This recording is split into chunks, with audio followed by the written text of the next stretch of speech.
야단 보따리를 찾아주셔서 감사합니다. 구독, 좋아요, 알림 설정 꼭 눌러주세요. 옛날 어느 마을에 호기심 많은 소녀 소현이 살았습니다. 소현의 아버지는 유명한 의원이었는데 틈만 나면 특별한 약을 연구하곤 하였지요. 그러던 어느 날이었습니다. 소연아, 내 잠시 다녀올 테니 나 없는 동안 집 잘 지키고 있거라.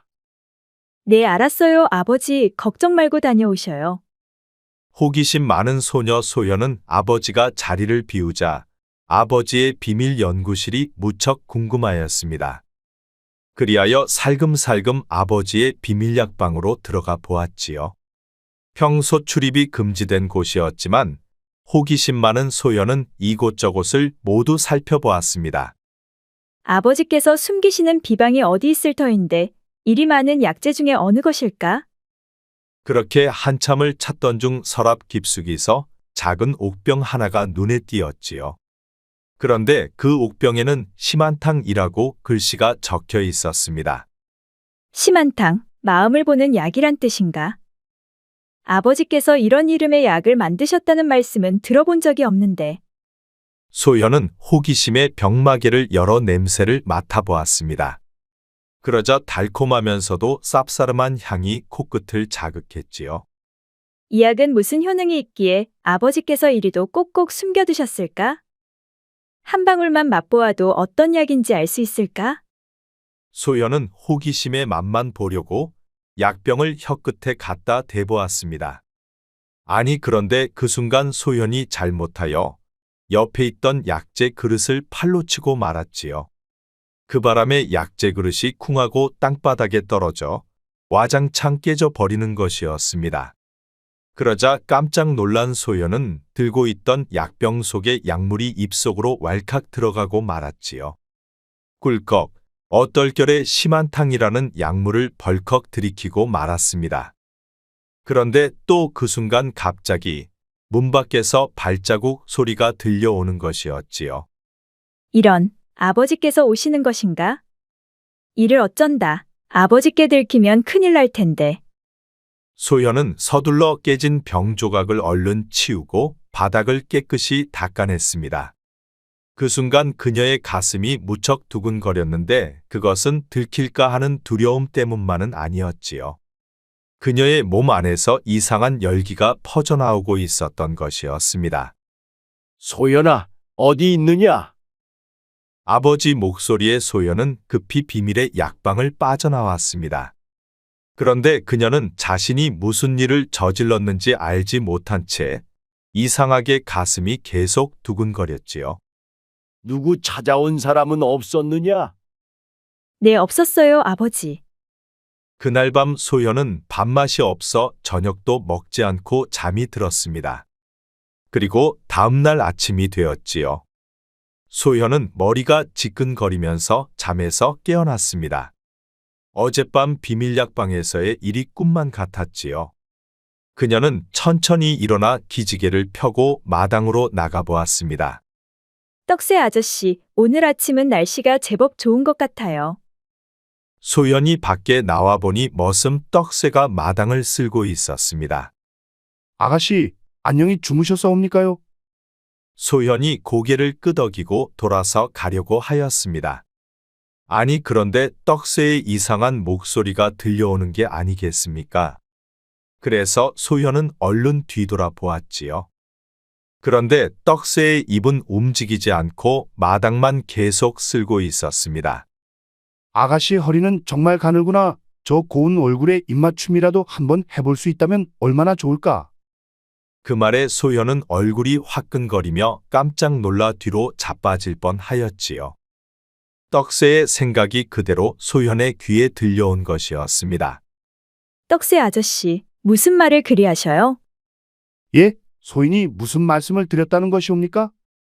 그 순간 문득 소현은 어젯밤 얼떨결에 들이킨 심한탕의 효력이 아닌가 하는 생각이 들었습니다. 떡새가 겉으로 말을 하지는 않았지만 속으로 생각한 것이 들렸기 때문이었지요. 아씨, 안녕히 주무셨어요?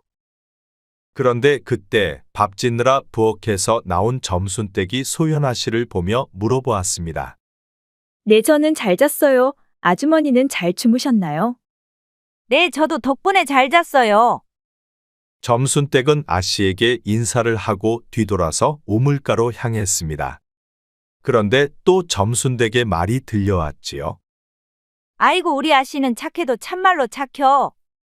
앞으로 누가 데려갈지 몰라도 복 받은겨. 아주머니 제게 뭐라고 하셨어요? 소연의 말에 우물가로 가던 점순댁이 뒤돌아보며 소연아 씨를 보고 말했지요. 지는 아무 말도 안 했구먼요, 아씨. 소연은 머슴 떡새뿐만 아니라 점순댁의 속말까지도 들린다는 것을 알게 되었습니다. 그러다 보니 어젯밤 엇떨결에 들이킨 심한탕의 효과라는 것이 확실해졌지요. 아씨, 안녕히 주무셨는감요? 밭일을 담당하는 머슴 멍구가 밭일을 나가다 말고 아씨를 보며 말했습니다. 네, 잘 잤어요. 멍구 아저씨도 잘 주무셨어요? 네, 아씨 덕분에 지도 잘 잤구먼요. 머슴 멍구는 아씨에게 인사를 마치고 대문 쪽으로 향하고 있었습니다. 아이고, 우리 아씨 방댕이가 갈수록 탐스럽구만. 참말로 잘 연구렀소. 머슴 멍구는 어느새 대문 밖으로 사라지고 없었습니다. 아니, 저 잡놈이 별 생각을 다 하는구만. 어째 사내들은 하나같이 다들 은큼한 생각들만 하는 것이야. 소연은 너무 기분이 나빠 속이 터질 지경이었습니다. 헌데 사람들의 속을 읽을 수 있다는 능력에 새삼 신기하기도 하였지요.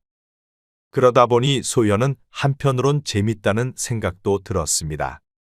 그리하여 소연은 친한 친구 순영이의 생각도 무척 궁금해졌지요. 순영이는 나를 진심으로 친구라 생각하겠지.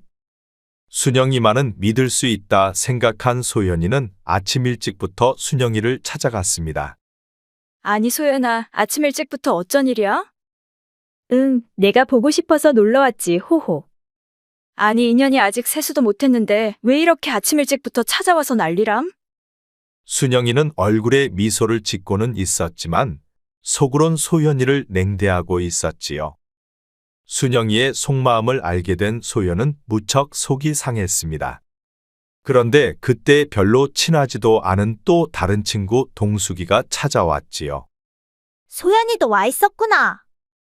너는 또 왜 아침 일찍 찾아왔어? 오늘 연못가에 벚꽃 구경 갈 건데 같이 갈 거니? 자미 도령도 오늘 벚꽃 구경 나온다고 했다는데. 동숙이 말에 순영이의 표정이 갑자기 달라지는 것이었습니다. 흥전연이 혹시 참이 도령을 가슴에 품은 것은 아닐까? 참이 도령은 내 것인데 어째 못생긴 것이 참이 도령을 입에 담는단 말이야? 순영이는 속으로 동숙이를 깔보면서 무척 민감하게 구는 것이었지요. 그래 얘들아, 오래간만에 우리도 벚꽃 구경 한번 가보자. 소연은 제일 친하다고 생각했던 순영이의 속마음을 알게 되자 무척 속이 상했습니다. 헌데 자신도 마음에 품었던 참이 도령이 온다 하니 속상한 마음을 꾹 참고 말했지요. 그래, 순영이 너도 같이 가자. 그래, 알았어. 잠시만 기다려. 금방 씻고 나올게. 그리하여 소연은 친구 순영이와 동숙이랑 함께 연못가 벚꽃 구경을 나갔습니다. 그렇게 한참 연못가에서 벚꽃 구경을 하고 있었는데 저 멀리 참이 도령이 모습을 드러냈지요. 저기 참이 도령이 아니니? 그러게, 어쩜 참이 도령은 저렇게 멋있는 것이야. 그러게 말이야. 참이 도령은 언제 봐도 멋있어. 그런데 셋이 모여 있는 것을 본 참이 도령이 세 사람이 있는 곳으로 성큼성큼 걸어왔지요. 오늘도 셋이서 꼭 붙어 있구려 하. 참이 도령이 다가와 말을 걸자 세 처녀는 하나같이 모두 얼굴이 붉어져 버렸습니다. 우리 마을에 이렇게 아름다운 처녀들이 많다니. 우리 마을은 참으로 명당자리 같구려. 아름답다는 말에 세 처녀는 모두 얼굴이 홍조가 되고 말았지요. 참이 도령은 우리 셋 중에 좋아하는 사람이 있어? 너는 얼굴은 제일 예쁘나. 생긴 것이 어째 새침대기 같아서 별로인 것 같은데. 허나 하룻밤 여인으론 손색이 없을 듯하군.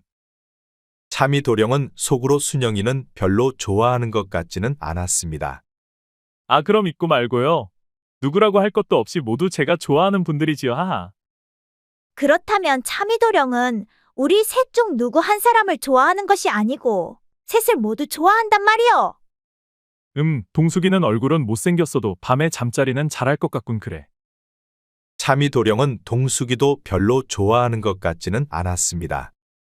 그런데 친구들을 잠자리 상대로만 생각하는 것을 보니 속물도 이런 속물이 없었지요. 그렇소. 셋 중 누구 한 사람만 어찌 좋아할 수 있겠소. 모두가 하나같이 아름다운 것을 하하. 차미도령이 어장 관리를 하는 것 같아 소연은 기분이 무척 나빴습니다.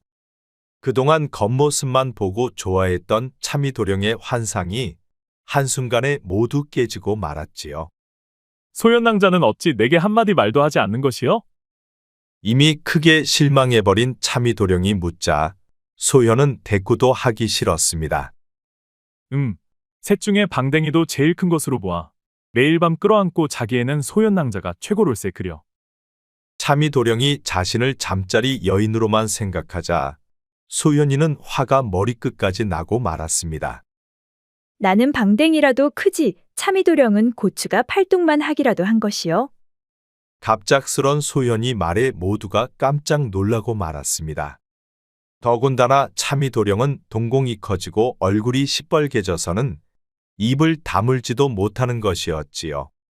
그렇게 자신 있으면 우리가 보는 앞에서 한번 꺼내 보이시오.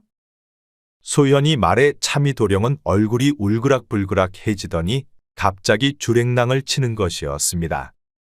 그러자 깜짝 놀란 순영이가 말했지요. 아니 얘 소연아 갑자기 그게 무슨 말이니? 야 순영아 일찌감치 너도 꿈 깨라 꿈 깨. 아니 얘 무슨 꿈을 깨라는 것이야? 너 때문에 앞으로 차미도령이 우리를 어떻게 볼 수 있겠니? 내가 싫으면 조용히 있을 것이지 왜 우리한테까지 회방을 놓는 것이야? 순영이는 속도 모르고 소연이한테 쏘아붙이고 있었습니다. 아니 얘 순영아, 소연이한테 무슨 생각이 있어서 그랬겠지. 그렇다고 소연이한테 그렇게 말하는 것은 아니지.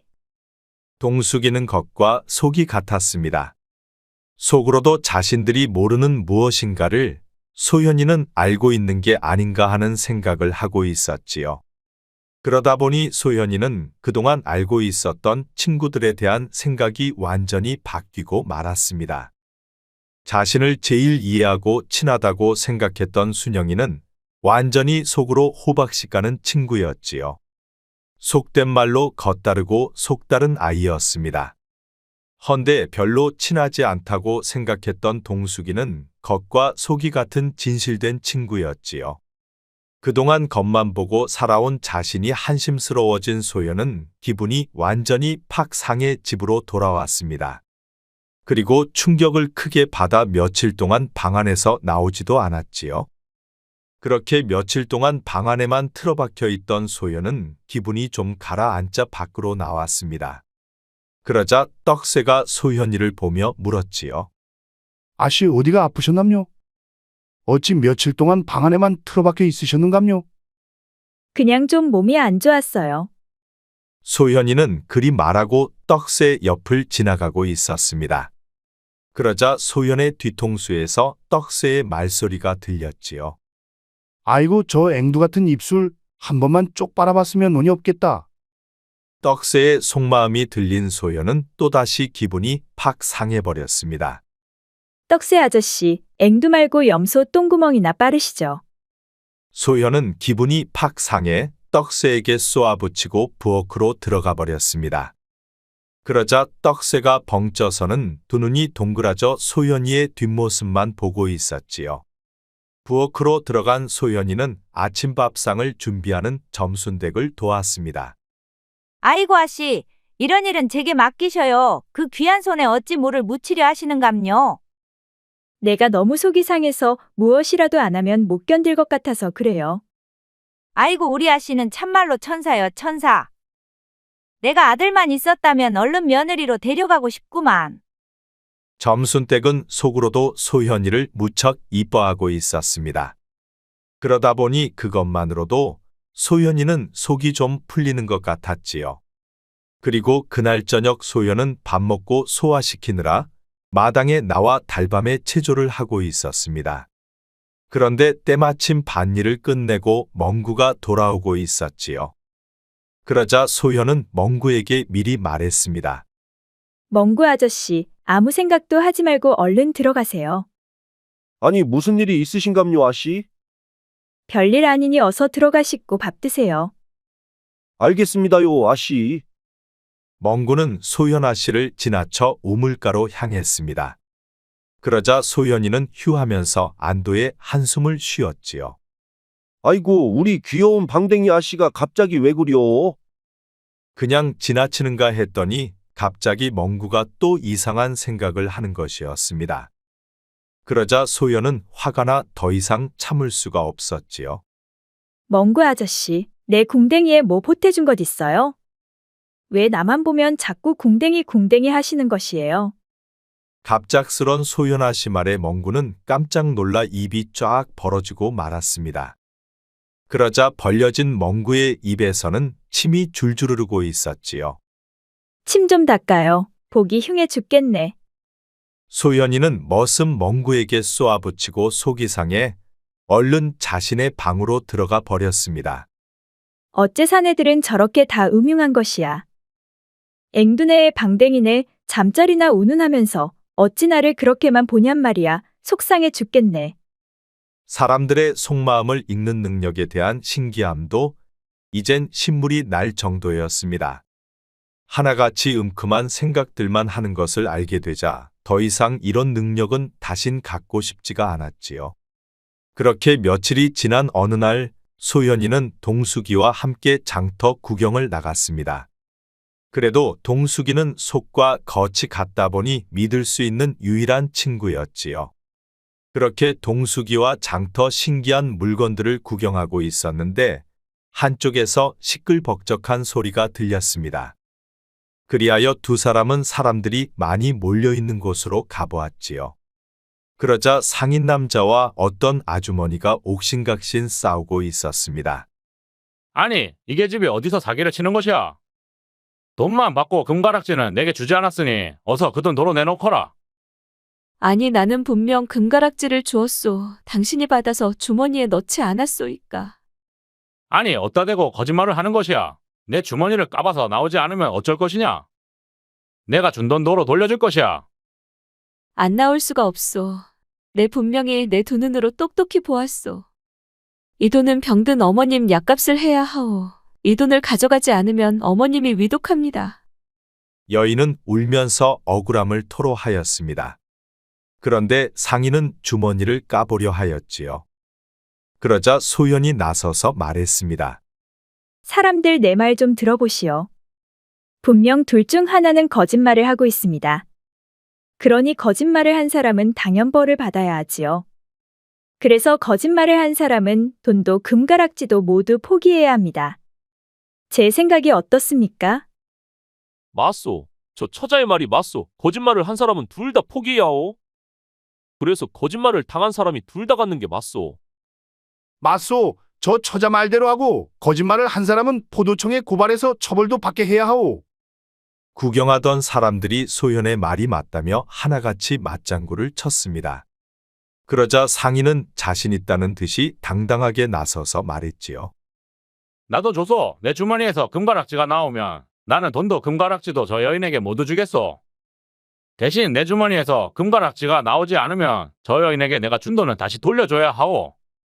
상인의 말에 사람들은 그렇게 하라며 당장 주머니를 까보라 하였습니다. 그러자 상인은 당당하게도 주머니를 까보았지요. 아니, 그런데 주머니 속이 텅텅 비어 있는 게 아니겠습니까? 자, 보았소. 나는 정직한 사람이오.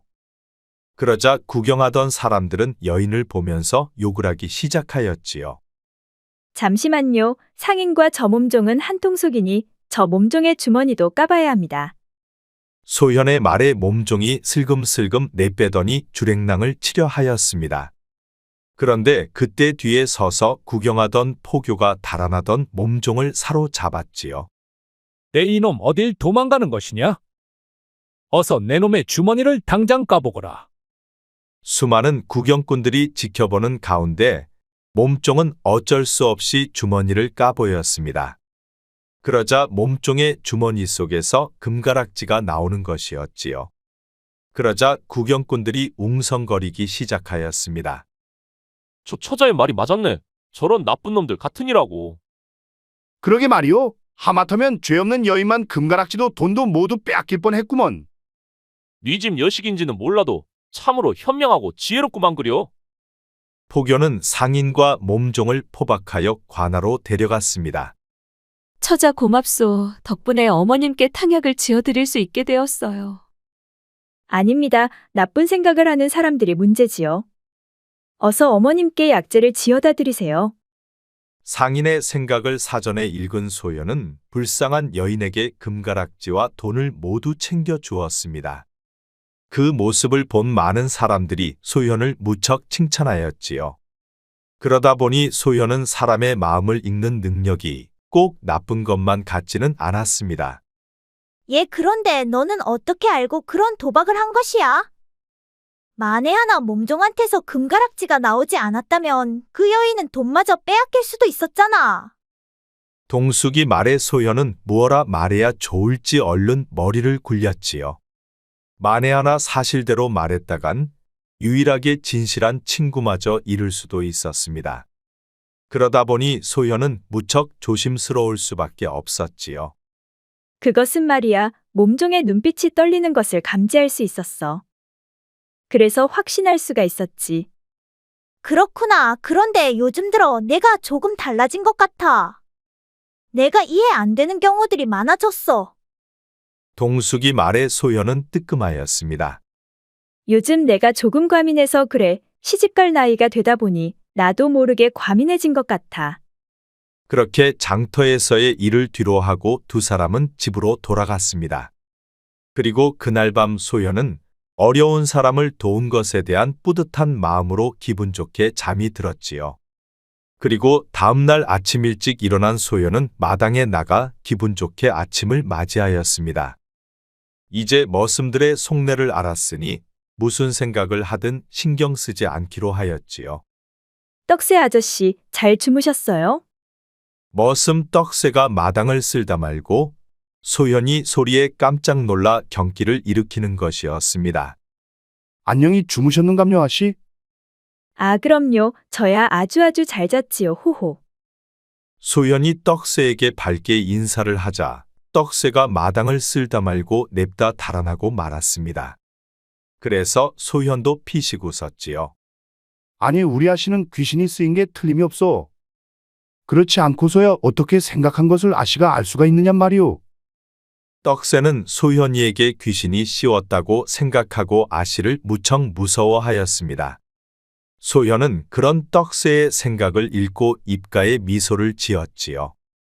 그런데 그때 대문이 열리면서 한 젊은 남자가 집 안으로 들어서고 있었습니다. 키가 크고 단단한 체격의 그는 다른 하인들과는 달리 당당한 걸음걸이로 마당에 들어섰지요. 그런데 달아났던 떡새가 얼른 달려나왔습니다. 아가씨, 저기 오는 이가 새로 들어온 하인 철수라 합니다요. 그런데 저자는 범상치가 않아 보입니다요. 소연은 호기심에 새로 들어오는 하인을 바라보았습니다. 그런데 그 하인은 훤칠한 데다 이목구비까지 뚜렷하여 머슴 같지가 않아 보였지요. 한마디로 존잘남이었습니다. 그러다 보니 새로 들어오는 머슴을 보며 소연의 가슴에 미세한 떨림이 오는 것이었지요. 그리고 그가 가까이 다가오자 소연은 그의 생각을 읽어보려 하였습니다. 아가씨께 인사드립니다. 오늘부터 이 댁에서 일하게 된 철수라고 합니다. 그의 목소리는 차분했고 눈빛은 무척 깊었습니다. 소연은 그런 철수를 보며 왠지 가슴이 설레고 있었지요. 그대는 어디서 왔으며 무슨 일을 잘하는고? 저는 한양 북촌에서 왔습니다. 그리고 약초 타로는 일과 말 타는 것을 잘합니다. 소연은 철수의 냉담한 태도에 오히려 더 큰 호기심이 생겼습니다. 그래서 소연은 철수의 생각을 또 읽어보려 하였지요. 아니, 그런데 다른 사람들과는 달리 철수의 생각은 전혀 읽혀지지가 않았습니다. 아무리 집중해 보아도 철수의 생각은 전혀 읽혀지지가 않는 것이었지요. 그런데 그런 철수의 마음을 읽을 수 없다는 것도 그녀를 더욱 궁금하게 만들었습니다. 그 후로도 철수에 대한 호기심이 생긴 소연은 며칠째 철수의 마음을 읽어보려 애를 써봤습니다. 그런데도 철수의 생각은 계속 읽혀지지가 않았지요. 그리하여 어느 날 소연은 약초를 말리는 철수에게 다가가서 말을 걸어보았습니다. 철수, 그대가 다루는 약초는 무엇인가? 그 손놀림이 예사롭지 않구나. 갑작스런 소현의 물음에 철수가 놀란 듯 고개를 들어 소현을 바라보았습니다. 아가씨, 이것은 천궁이라 하는 약초입니다. 두통에 좋은 약재지요. 그대는 약초에 대해 많이 아는 모양이구나. 내게도 그 약초에 대해서 알려줄 수 있어. 그렇게 소현은 철수에게 자꾸 말을 걸어보며 생각을 읽어보려 노력하였습니다. 그래도 철수의 생각만은 읽을 수가 없었지요. 그리고 이틀 후 소현은 철수와 함께 뒷산으로 약초 캐러 나섰습니다. 아버지 몰래 철수를 따라 나온 소현은 왠지 자꾸만 가슴이 설레었지요. 아가씨, 이곳은 위험하니 조심하십시오. 이 풀은 독초이니 손대지 마십시오. 그대는 어찌 이리 약초에 대해 많이 아는 것인가? 의원 집안에서 자란 것인가? 소현아 씨 말에 철수는 잠시 망설이는 듯했는데 그의 눈빛이 복잡하게 변해 있었습니다. 어릴 적 병약하여 약초를 많이 접했습니다. 그저 관심이 많았을 뿐이지요. 소현은 그가 간략히 대충 말하는 것을 보고 무언가 숨기고 있음을 직감했습니다. 하지만 그의 마음을 읽을 수 없다 보니 더욱더 답답하였지요. 이 약초는 무엇인가? 아버지 약방에서도 본 적이 없는 것 같은데. 그런데 그때 철수가 약초를 설명하며 손을 뻗자 우연히 소현의 손에 닿았습니다. 그러자 그 순간 소현은 이상한 전율을 느꼈지요. 그리고 그녀의 뺨이 붉게 물들어 버렸습니다. 죄송합니다, 아가씨. 제가 실례를 범했습니다. 아니다, 괜찮으니 계속 설명해다오. 소현은 자신의 심장이 빠르게 뛰는 것을 느꼈습니다. 신분의 차이를 넘어선 감정이 그녀를 무척 혼란스럽게 하였지요. 하지만 그녀는 철수와 더 오랜 시간을 같이 있고 싶다는 생각도 들었습니다. 그렇게 소현과 철수는 약초를 찾고 있었는데 갑자기 먹구름이 몰려오고 천둥 소리가 울려 퍼졌지요. 이런 비가 올 모양이구나. 얼른 서둘러서 내려가야겠다. 이미 늦었습니다. 근처에 비를 피할 곳이 있으니 저를 따라오십시오. 철수는 소현아 씨를 이끌고 산속 작은 동굴로 들어갔습니다. 밖에는 폭우가 쏟아졌고 두 사람은 젖은 옷을 입은 채 추위에 떨고 있었지요. 아가씨, 옷이 많이 젖으셨습니다. 이대로는 감기에 걸리실 것입니다. 그대도 마찬가지로 많이 젖었구나. 어찌하면 좋을꼬? 철수는 동굴 안에서 마른 나뭇가지를 모아 작은 모닥불을 피웠습니다. 그리고 그는 망설이다가 상의를 벗어 불 앞에 널었지요. 아가씨, 죄송합니다만 옷을 말려야 합니다. 아가씨께서는 이쪽으로 돌아앉으십시오. 소현은 고개를 돌렸지만 불빛에 비친 철수의 단단한 상체가 그녀의 시선을 사로잡았습니다. 철수의 근육질 몸매에 소현의 가슴이 빠르게 뛰었지요. 그런데 아무도 없는 산속 동굴 속에서 단둘이 서 있다 보니 소현은 왠지 불안한 생각도 들었습니다. 철수가 갑자기 돌변하여 덤벼드는 것은 아닌지 은근 걱정도 되었지요. 그런데다 철수의 속마음까지 읽을 수 없다 보니 소현은 더욱더 답답하였습니다. 그런데 비가 그치지 않는구나. 이러다 이곳에서 밤을 새워야 하는 것은 아닐까? 걱정 마십시오, 아가씨. 제가 지켜드리겠습니다. 밤이 깊어지자 동굴 안은 더욱 추워졌습니다. 그러다 보니 소현이 덜덜 떨고 있었지요. 아가씨, 그 옷 벗으시고 제 옷을 입으시지요. 제 옷이 모두 말랐습니다. 철수는 조심스럽게 자신의 겉옷을 그녀에게 내어주었지요. 헌데 소현은 아무리 춥다 한들 너무 부끄러워 철수 앞에서 옷을 벗을 수는 없었습니다. 아가씨, 곧불에 걸리는 것보단 한번 부끄러운 게 낫지 않겠습니까? 철수 말에 소연은 뜨끔하였습니다. 철수가 자신의 속마음을 읽고 있는 것은 아닌가 하는 생각이 들었지요. 그럼 너는 뒤돌아 있거라. 철수가 뒤돌아 앉자 소연은 겉옷을 벗고 철수의 옷을 입었습니다.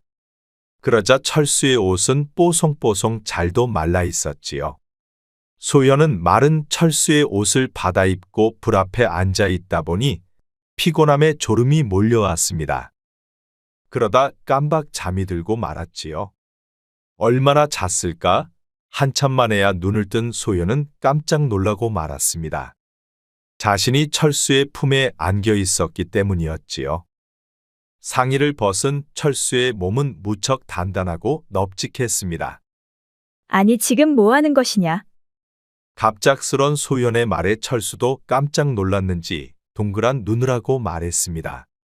아가씨께서 덜덜 떨면서 주무시길래 제 체온으로 감싸드린 것입니다.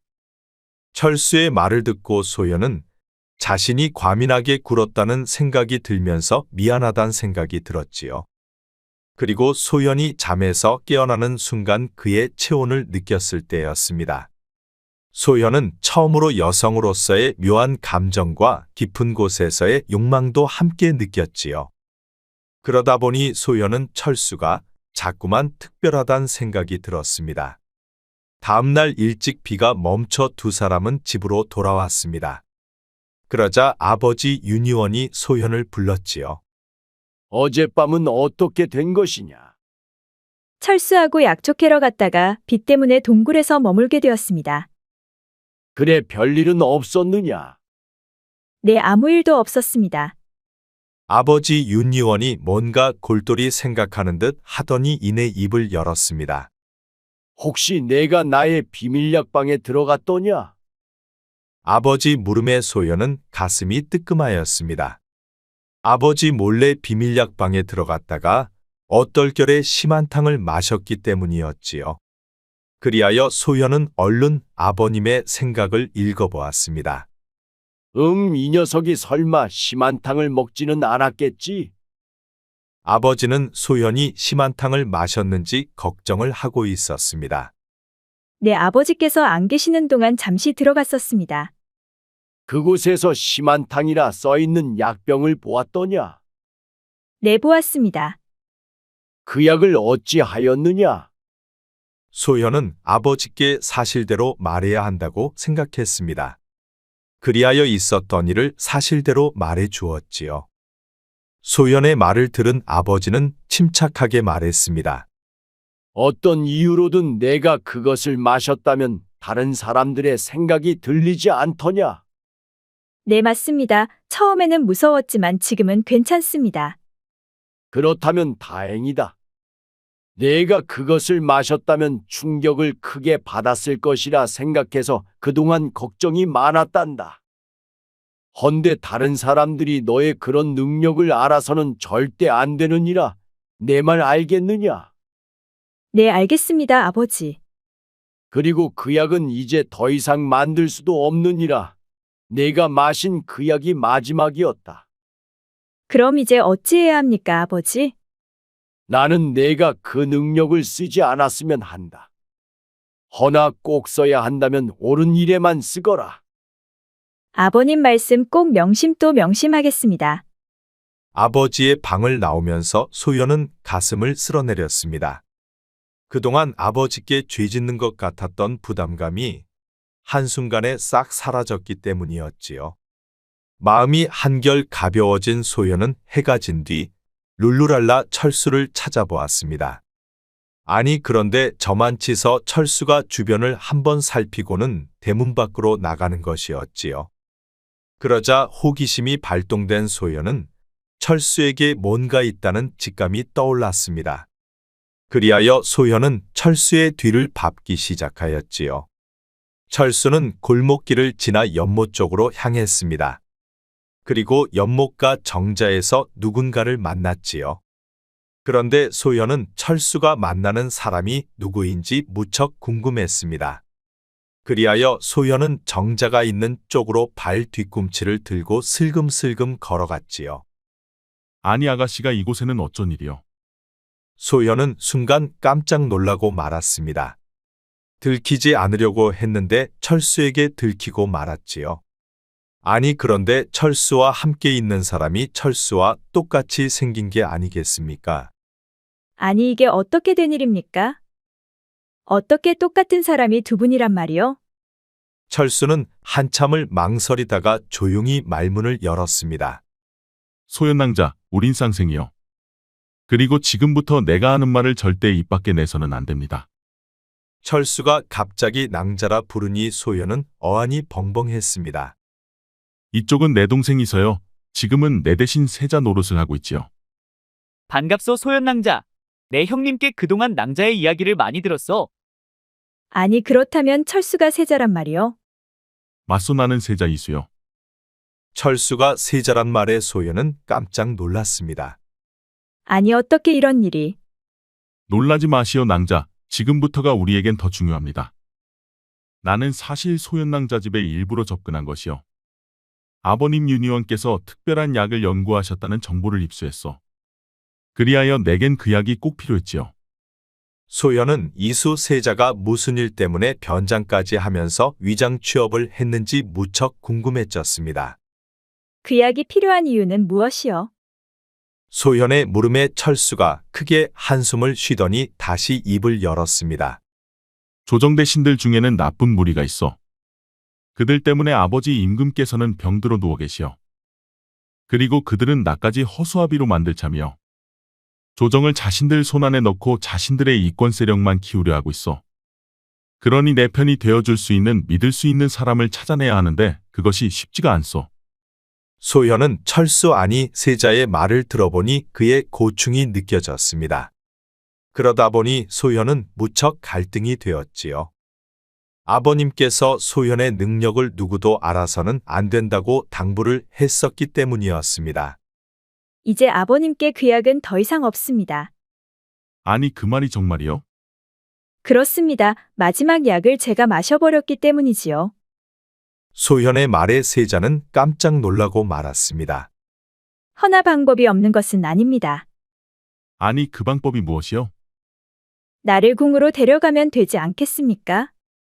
소현의 말에 철수 아니 세자는 깜짝 놀라 두 눈이 휘둥그레져 있었습니다. 아니 낭자를 어떻게 궁으로 데려간단 말이요? 뭐 방법을 잘 찾아보시던가.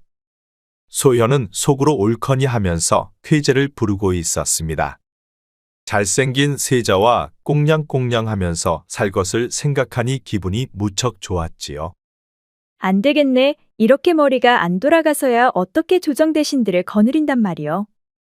소현은 답답한 세자에게 힌트를 주려고 하였습니다. 세자 곁에 늘 나를 붙여놓으면 될 일이 아니요. 그 말에도 세자는 눈만 껌벅껌벅 하고 있었습니다. 그러자 또 답답한 소현이 말했지요. 나를 세자빈으로 들이면 될 것이 아니요. 그럼 내가 세자 곁을 붙어 다니면서 사람들의 생각을 읽어주면 되지 않겠소. 이 답답한 세자야. 그제서야 철수 아니 세자의 얼굴빛이 환하게 피어나는 것이었습니다. 오 그런 방법이 있었구려. 역시 소현낭자는 보통 사람이 아니오. 그리하여 세자는 궁으로 돌아가 어머니 중전과 상의하여 소현을 세자빈으로 드릴 궁리를 하였습니다. 그러자 조정의 반대 세력들은 하찮은 의원의 딸을 세자빈으로 드린다 하니 반대하질 않았지요. 오히려 잘 되었다는 듯 반기는 분위기였습니다. 그리하여 세자는 세자빈 소현과 왕실에서 혼례를 올렸습니다. 소현이 세자빈이 된 것이었지요. 그렇게 성대한 혼례가 끝나고 궁궐 신혼방에는 신랑이 된 세자와 신부가 된 소현만 남았습니다. 그러자 두 사람은 서로가 쑥스러워 한참 동안이나 서로만 바라볼 뿐이었지요. 세자 뭐하시오? 팔 떨어지겠습니다. 아 알겠소. 잠시만 있어 보시오. 세자빈 소현의 말에 세자는 두 손을 벌벌 떨면서 족두리를 벗겼습니다. 그리고 나머지도 하나씩 벗겨갔지요. 그리고 그날 밤 두 사람은 첫 경험을 하였습니다. 그러자 깔려있던 하얀 이부자리에는 빨간 장미 한 송이도 그려져 있었지요.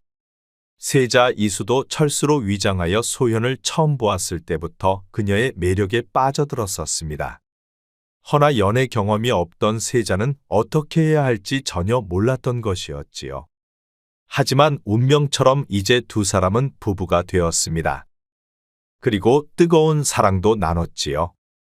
그렇게 세자빈이 된 소현은 세자가 어전회의를 할 때면 벽 뒤 구멍 사이로 모두 지켜보고 있었습니다. 세자전하, 이제 세자빈도 들이셨으니 조정의 일은 저희들에게 맡기시고 고소한 깨나 볶으심이 어떻겠습니까? 그렇습니다, 세자전하. 우리 같은 충신들이 있으니 조정의 일은 신경 쓰지 않아도 됩니다. 조정의 대신들은 세자 보고 조정에 나올 필요도 없다고 말하고 있었습니다. 아니 저 새파랗게 젊은 세자놈이 무엇을 안다고 자꾸 나서는 것이야 귀찮게 시리. 에잉 오늘도 저놈의 세자놈 때문에 귀찮게 먼 발걸음을 하였구나 쯧쯧. 조정 대신들의 생각을 들은 세자빈 소현은 화가 나 참을 수가 없었습니다. 아니 저놈의 잡놈들이 속으로는 세자를 저리 멸시를 하다니 말세다 말세요. 그렇게 대전에서 열리는 어전회의를 몇 달 동안 숨어서 지켜본 소현이 어느 날 세자에게 말했습니다. 세자 지금부터 내 말을 잘 들으시오. 김재준, 이호조, 박상권 이 세 사람을 등용하시어 중책을 맡겨보시지요. 아니 그자들은 아직 신참 대신들이 아니요. 신참이고 새참이고 그게 중요한 것이 아니고 세자의 충신이 필요한 것이 아니요. 이자들은 세자를 배신하지 않고 끝까지 세자와 함께 할 것이요. 정말이요. 그렇다면 믿을 수 있겠구려. 그리고 그중 박상권은 사원부 수장인 대사원 자리를 맡겨보시오. 아니 그자는 어찌 그 자리에 맡긴단 말이요. 박상권은 세자를 도와 지금의 반대 세력을 척결할 것입니다. 오 정말 그렇소? 그렇습니다. 그자로 인해 조정은 반석 위에 설 것이며 깨끗하고 청명한 조정이 될 것입니다. 그리고 김재준은 호조판서를 맡겨보시지요. 그럼 그자는 부정한 관리들을 모두 숙청할 것입니다. 그래서 백성들이 배불리 잘 먹고 잘 살게 할 것이며 나라의 국력 또한 좋아질 것입니다. 그럼 이호조는 어찌하면 좋겠소? 그것은 세자께서 그자의 능력을 한번 찾아보시지요. 그자 또한 앞서 말한 두 사람에 비해 부족함이 없습니다. 훗날 나라의 큰 역할을 해낼 사람이지요. 알겠소. 내 부인의 말을 믿고 그리하리다. 그 일이 있고 10년 후 조정에는 부패한 반대 세력이 모두 척결되어 단 한 명도 남아있질 않았습니다. 그러다 보니 지방의 관리들까지 모두 청렴한 관리들로 교체되어 백성들의 삶도 무척 좋아졌지요. 태평성대가 이루어진 것이었습니다. 그러다 보니 세자 이수는 소현에 대한 고마움이 하늘을 찌를 정도였습니다. 아이고 삭신이야, 오늘따라 왜 이렇게 아프지 않은 곳이 없는 것이지? 그럼 어이라도 당장 부를까요, 부인? 아니 멀쩡한 손을 놔두고 어찌 어이를 부른답니까? 쿵하면 담 넘어 호박 떨어지는 소리, 퍽하면 호박 깨지는 소리, 툭하면 감 떨어지는 소리라 했던가요. 한이불 속에서 10년을 살아온 세자 이수는 얼른 자리에서 벌떡 일어났습니다. 그리고 세자빈 소현의 뒤로 갔지요. 그리고 소현의 어깨를 열심히 주물렀습니다. 좀 더 아래로 주물러 보시오. 아 알겠소. 이곳 말이요. 오, 좋소 바로 그곳이요. 어이 시원하구나. 부인을 주무르다 보니 또 어느새 내 아랫도리가 벌떡 일어났구려. 어깨만 주무르면 바로 신호가 오니 세자의 그것은 참으로 신통하구려. 호호. 그럼 어서 이리 와 보시오. 그렇게 두 사람은 서로를 사랑하며 평생을 행복하게 살았다는 야단보따리 이야기였습니다. 옛말에 양두구육이라는 말이 있습니다. 양의 머리를 걸고 개고기를 판다는 말이지요. 겉으로는 좋은 것을 내세우지만 실제로는 그렇지 않은 경우를 비유합니다. 외모나 첫인상과는 달리 속에 감추어진 진실이 전혀 다른 경우에 사용하는 말이지요. 우리는 살아가면서 많은 사람들을 만나지만 어떤 사람이 진실한 사람인지 알 수 없을 때가 많습니다.